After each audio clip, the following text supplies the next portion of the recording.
Say Al Sharpton, and most people probably think loudmouth activist and provocateur. Well, that certainly was his image in the 80s and 90s. Well, the Reverend Al has gone through something of a metamorphosis. Today, he's downright tame. So much that he's made his way into the establishment. It's been quite a trajectory, from street protest agitator to candidate for president in 2004 to now a trusted White House advisor who's become the president's go-to black leader, campaigning around the country for President Obama and his agenda. Today, Reverend Sharpton looks and sounds like a totally different person. We will stand up for our people. Reverend Al, 20 years ago in New York. No skinning and grinning. Pay for your deeds. Hot-headed in his jogging suits, larger than life in every way, spreading hate and dividing the city. No justice!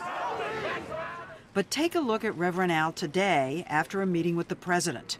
83 pounds slimmer, stately in his tailored suits, commanding a national stage. I think the meeting was very candid. Not only does he travel to see the president travels to see him. Barack Obama. In April, Mr. Obama was a keynote speaker at Sharpton's civil rights organization, the National Action Network's fundraiser in New York. I told Reverend Al backstage, he's getting skinnier than me. This presidential endorsement, this validation, is an acknowledgement of Al Sharpton's influence with the president's African-American base. I am living testament that change is possible. I think that America and Al Sharpton has transformed. I think it's a different country, and I think that therefore I've become a different person in that context. And we're a different country because we elected a black president? I think we're a different country over a period of time. We started doing a lot of things that black CEOs of Fortune 500 companies. I think America grew, and I grew. Sharpton told us that having a black president is a challenge. If he finds fault with Mr. Obama, he's aiding those who want to destroy him. So he's decided not to criticize the president about anything, even black unemployment that's twice the national rate. Have you told other blacks not to criticize him publicly? What I've told them is to be genuine about it.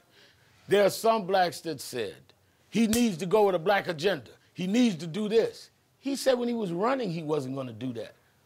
Duh, surprise? But just because he didn't campaign on improving unemployment in black areas, why aren't you out there saying we need more done? What I don't want to see is because he is black that we act like he's not the real president. He ought to be leading the black cause or the labor cause. He's the president. To minimize who he is, I think, is an insult to the achievement of having him there.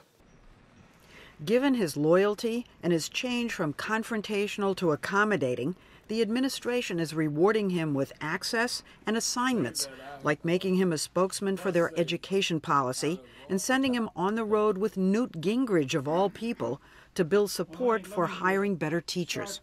Sharpton says 15, 20 years ago, he would have been looking for a fight with a guy like Gingrich. In those days, he was brawling all over the place, even on television. I've learned to pick my fights and also to be more strategic about my fight plan. Doesn't mean it's not the same fight, but it means I'm a different and I'm a more seasoned fighter. So if someone were to put a couple of adjectives in front of your name today, agitator should not be one of those names. Say refined agitator. Let your light shine! Here's the refined agitator in a candlelight march in Arizona, expanding his portfolio with Latinos, standing up against the state's immigration law. This is about a state law that is unconstitutional. A lot of the positions that I take now, no one would have thought I would have taken. Who would have thought 20 years ago I'd be leading marches for immigration, or that I would support same-sex marriage, which most black church people don't. So I think that a lot of people are stuck in time. Thankfully, I'm not. The new Al Sharpton has evolved in some ways that surprised us. For instance, one of his favorite haunts is the Havana Room, a fancy private midtown cigar club, whose other members are mostly white Wall Street bankers and the city's elite.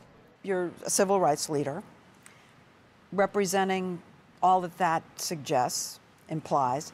And then there's this other side of you. You know, you live in fancy places. First of all, I don't see that as a contradiction. This idea that we have to only be in one area, we fought for access. So why wouldn't we use access?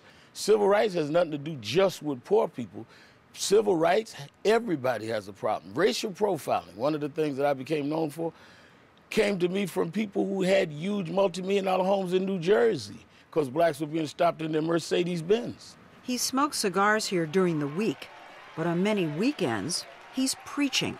Some of y'all want friends that ain't never had a problem. He doesn't have his own congregation, so like Martin Luther King Jr., he told us, he preaches at a different black church almost every